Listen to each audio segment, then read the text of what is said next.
Welcome, everybody, to a special episode of America Uncanceled on CPAC Now.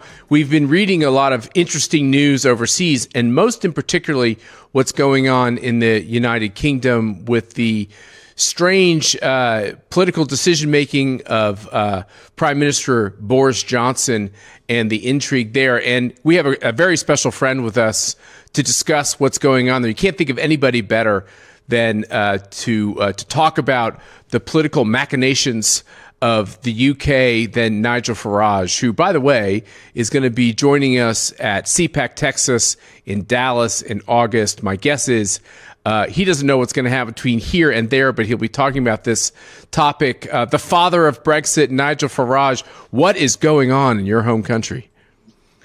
Matt, thank you. Yes, we've been through an extraordinary psychodrama over the course of the last few days. Boris Johnson is this sort of bubbly, ebullient, at times quite entertaining character who, throughout his life, has had a very loose association with the truth. But he's always been able to bluff his way through everything. Now, he got on the Brexit bandwagon, and I'm very pleased that he did. He was kind of a late joiner, but he did get on it. And that led, after one thing and another, to him becoming Prime Minister with a great big majority. The problem is, and there's a real lesson in this, I think, he was elected as a Conservative and governed as a Liberal. He put up taxes. He increased the size of the state. He allowed illegal immigration to run out of control, legal immigration to hit all-time highs. And he then decided the UK would go for net zero carbon. So we don't bother now to produce our own natural gas or oil or coal. No, we import most of it from other countries around the world so that we can say we've reduced our CO2 emissions. So all of this was really upsetting Conservatives. People saying, this is unrecognisable. I've never seen a Conservative party that is so socialist and liberal in its policies. That was bad enough, and that led to a fall in support for him. But we had two episodes of him just not being truthful. First was what we call Partygate. Yep. That was, we were in a very vicious lockdown over here for a long time, and yet we learn that in number 10 Downing Street, they were partying, big alcoholic evenings, all sorts going on. And when confronted with it, the Prime Minister said, it's not true. The rules were obeyed at all times. Well, they weren't obeyed at all times. And indeed, the Metropolitan Police issued a lot of fines for breach of lockdown rules. Now, I know in the States, there were Democrats who put lockdowns in place and then ignored them, and they've got away with it. Yes. And a lot of my American friends are saying, well, is lying that bad? Well, I'll tell you what, in our country it is, and maybe in your country it should be too. And then on top of that, we have a sex scandal this week, and nobody does sex scandals like the British. We're the best at it, there's no question. And we have a senior official in the Conservative Party who has been behaving inappropriately with young men for many, many years. Everyone knew about it. I knew about it inside that Westminster village. And when he was caught again behaving appallingly, when Johnson is confronted and his people are confronted, no, I knew nothing about this. Then he knew nothing specific about this. And then it turned out he had been briefed on this, but it's okay because he'd forgotten. Now, you just can't spin this web of lies. And people, it was the straw that broke the camel's back, Matt. People just said, enough's enough. And now over half the people, over 50% of people who voted Conservative last time round wanted him gone. There was a huge loss of support in his own parliamentary party. 59 resignations. 59 people holding offices of state resigned. So the country literally couldn't be run. And that's what's forced this very humiliating resignation from Boris Johnson. And we have got Brexit done, but it's not been completed. As I said, we've raised taxes, we've gone green. He's led the whole Conservative movement at the time of maximum opportunity, with a massive parliamentary majority. There's been no reform, no supply side reform, no conservative policies at all. And just to sort of sum it all up, I think, perfectly for your CPACers, when he was asked about Vladimir Putin, he said, this is a problem of male toxicity. I mean, if that's not the language of the cancel culture left, I don't know what is. So he's gone. He'll be in place for a few more weeks whilst they choose a successor. There are two morals that come from this story.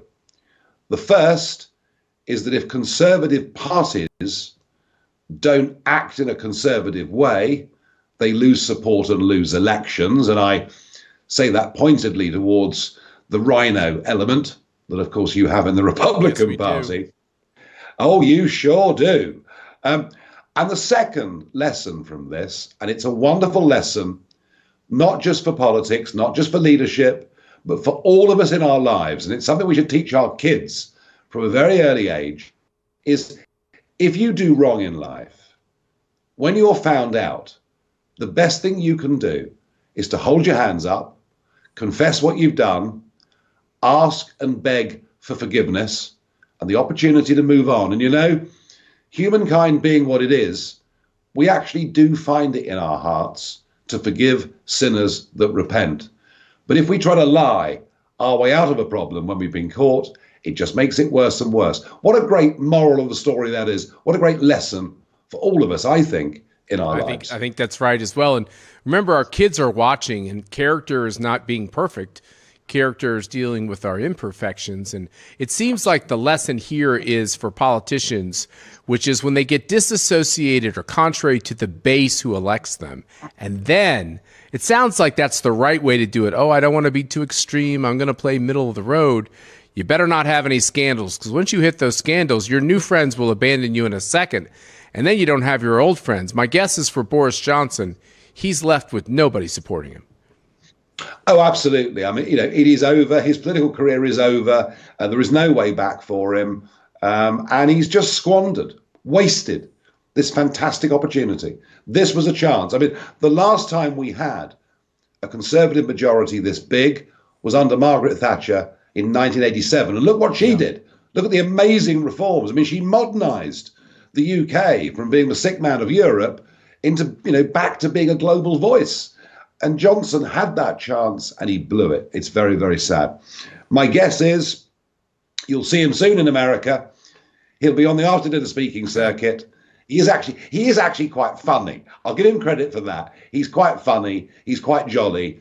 The trouble is, Matt, he just wasn't a conservative. Yeah, that's really what this comes down to, right? Like, he was mouthing words and he was taking positions he needed to take advantage of the political moment. But, you know, I'll say you were charitable towards him, but you were skeptical that he was actually going to implement any kind of a conservative agenda, and that unfortunately turned out to be right. Yeah, I was very, you know, as you well know, I was very skeptical right from the very start. There were elements of the American press calling him the British Trump. He was never, ever, ever going to be that. He's much more of a metropolitan liberal. And he tried to please all of the people all of the time. And you can't do that in politics. Leadership is about tough decisions. Leadership is about saying things that some people just won't like. Boris Johnson simply couldn't do it. So it's a very sad end to what opened in 2019 with him winning the election, you know, for many, with a huge sense of optimism, but they didn't read the message right. You know, Brexit wasn't just about leaving the European Union. Brexit was about the birth of a new kind of politics, a politics that wasn't exclusively dominated by central London, inside our own beltway of central London. And sadly, under Johnson, it went back to the very, very bad old ways.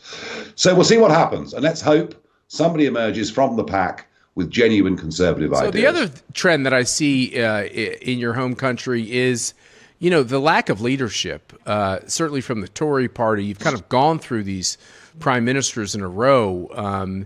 Do you see someone, at least in the Conservative Party, who's starting to emerge? Or are we going to get another pygmy in this office at a time when we need real leadership? I just don't know, Matt. I honestly, truthfully, just don't know. There is no obvious figure. But then Margaret Thatcher in 1975 wasn't obvious. She was a complete outsider. No one gave her a chance. And yet she came through with these dynamic messages and force of character. I'm praying that someone like that comes through. I'm also, I have to tell you, just a little bit jealous of the USA here, because in America, you can put your name forward in an open primary selection. And hey, that's how Donald Trump, isn't it, became president. That's how he came through and won. In our country, it's an old country. We haven't fully modernized. It's a closed shop. Nobody from the outside, a very narrow clique, is allowed in. And that does frustrate me personally slightly, because I'll be honest with you, if there was an open primary for the next leader of the Conservative Party and the next prime minister, I would put my hat in the ring today. But unfortunately, that is not open to me. Well, maybe we have to have one more fail, and then you get your moment. You never know. You never know. But in terms of the Conservative Party, they won't let me in. They wouldn't even have me. They're too scared of me. I mean, I'm not part of their club. Yeah. I'm not part of the metropolitan elite. Perhaps I haven't got the right manners, Matt. I don't know. But they don't want me. But look, it is possible that if they choose another dud, if they get another poor leader, this Conservative Party, which has been actually the most successful political party well over 200 years, this could be the end of it. So who's to say what the future holds? I just hope they sort it out, because if they don't, they will lose the next election catastrophically and will finish up with a socialist liberal government. Hey, you can see with Joe Biden what that means. That's not so good. Now let's pull back a little bit from what's specifically happening in the UK and look at Europe generally. We're reading all these stories about how the green agenda has gotten Europe to the point where it's so dependent on Russian fossil fuels. The prices are going through the roof like they are here in America, as Joe Biden has changed America from being energy dominant to now energy dependent again. It seems like there was a moment when America looked to be on the decline. Maybe Europe was taking a superior stance, or at least the EU, this former globalist institution that the UK was a part of. What's happening to Europe? It looks to me like we should be quite pessimistic about what's happening there. Europe's in real trouble, economically in real trouble, utterly dependent on Russia for its energy. And who's to say there could be more big energy shocks coming later on this year? Trump warned them. Trump warned them. I remember that famous speech he gave at the UN when he said the Germans are making themselves too dependent on Russia. And I remember the German delegation laughing, mocking Trump for what he said. He was so right about that. He really was. And that explains to a large extent one of the reasons why the dollar is so strong. You are, in energy terms, not as good as you could be, but much better than we are. And as a Brit, the frustration is we've got vast reserves of gas, oil and coal, and we're neglecting to use them. France is now ungovernable. Macron may have become the president, but in the Assemblée, we saw a shock result for Marine Le Pen, doing much better than anybody thought. Italy is back in serious problems. There is a new emerging spread between long-term interest rates, bond spreads between Germany and Italy, pointing out that the Eurozone potentially is in trouble again.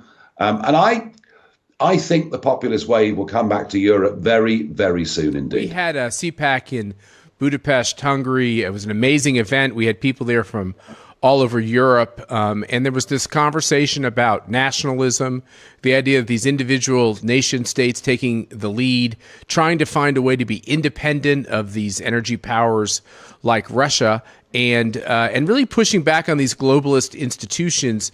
It gave me great hope to talk to these other members of parliament and legislators from across Europe. You say maybe a new wave of populism is what is happening in Poland and Hungary and these other countries who are very worried about Russia on the rise. Could there be big change? Could the kind of weakening of the EU result in some actually very positive things starting in these countries? Yeah, I think, you mentioned Hungary, Poland, you could have mentioned the Czech Republic, you could have mentioned Slovakia.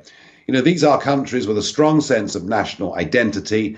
They haven't caught the Western malaise in the way much of France, Belgium, and countries like that have. And yes, I think what the Ukraine situation has shown us is to make yourself dependent, wholly dependent on other countries for energy supplies or for food supplies is frankly crazy. It's been encouraged by globalism. It's been encouraged by giant multinationals who want us all to live on the just-in-time supply chain. But that doesn't work when you've got something called the national interest. Then the national interest, I think, is coming back as a political issue right across Europe. I'm not saying that this will happen quickly. I'm looking at a time frame of the next 2 to 3 years, not weeks, but I do think we'll see a resurgence. And I think, whatever you may think of his faults, the way that Viktor Orban and others are running their country, I think is going to be something of an inspiration for those movements. I agree. I had the chance to meet with Prime Minister Orban for a really lengthy period of time. We talked about kind of everything under the sun. He's like Trump in the sense that he is willing to take on the liberal press. He gets right in their face. He pushes back aggressively. But he's also very assiduously taken care of the politics in his country and built up institutions on the right, like in the media and stuff. He's really transforming that country, and it's an amazing thing. Between his voice in Hungary, your voice, and the voice of this new kind of populist national identity in the UK, you have Mr. Bolsonaro in Brazil. But I have to say the scariest thing when you look across the global landscape is socialism is on the rise. It's certainly on the rise in South America. In Central America, it's unfortunately on the rise here in America. There are precious few voices around the world that are getting this right, and this is dangerous. Yes, it is, and it's up to us, isn't it, in the West? It's up to us in the West, and in particular you guys, because you're bigger than us, and you are the leaders of the Western world. And I've said to you before, Matt, and I mean it, if America falls, we all fall. So the stakes are high. We are fighting for our Christian culture. We are fighting for Western democracy and civilization. But I know, and I'm looking forward, by the way, to coming to CPAC in a few weeks' time in Texas. I know that the Republican movement is ready for a next big step forward in those midterms in 2022. And the great thing is, whatever we see in the world around us that might upset us or worry us, we must never, ever for a moment forget that it's only by stopping moaning and actually getting up, standing up, and fighting for our principles that we'll win. Because remember, the majority of ordinary people don't think like the Marxist hard cancel culture. Thank God. One final question before we let you are several hours ahead of us, as we understand, and you've been working hard. Yeah, you've had a long day, but your voice is so important. Give our American listeners a glimpse into what people across the world, you're traveling everywhere, including in your home country. What's the real reaction of Biden? Is it as bad as we fear? Are people viewing America as slipping, and do they miss the days of Trump? They see America as being in decline. Yeah. I mean, serious decline. And there is an American president who is frankly a joke, who is not fit for office. Trump, there is support for Trump around the world. Although there is a mainstream globalist media that makes it very difficult for Trumpism to get a fair hearing. But no, America, to the rest of us around the world, looks like a nation in decline. That's what needs to be reversed. And hey, you guys in CPAC will be there, I know, in the front lines of that battle. Well, I can assure you of this, Nigel. We are in decline, and we're in a little bit of a state of depression. And we're looking at our stock portfolios, and it's not a positive story, but there's something that's a few months away, and that's this congressional election in November. I can assure you it's going to be a huge red wave, a big win for conservatives and for Republicans. And it all starts at CPAC in Texas in the first week in August. go to our website, check out the fact that we announced today that Nigel's going to be with us. He's going to talk to us about what's these important trends that are going on in Europe and the need to defend national sovereignty, to control your immigration system, and to give working class people hope. That's what the conservative movement is now about. And fighting for civilization is exactly right. So we're very honored that you're going to be with us. But you should take heart in the fact that at CPAC, it's just the take back starts. And it's going to be a big wave in November. Good. Well, I'll be very proud in a little way to be a part of it. You will be a part of it. Thank you. God bless you, my friend, for being with you. Thanks for that important update on the Boris Johnson saga. I never quite understood the chap, and I guess I don't have to understand him. I don't have to spend much time trying to understand him. We're going to pray for leadership for your country and safe travels. Thank you. And thank you all for tuning in to another really special episode. How great to have Nigel with us for this special episode of America Uncanceled. And I'm just sorry Mercy wasn't here to ask even better questions. And we will be right back at you with our next episode. So thanks for tuning in.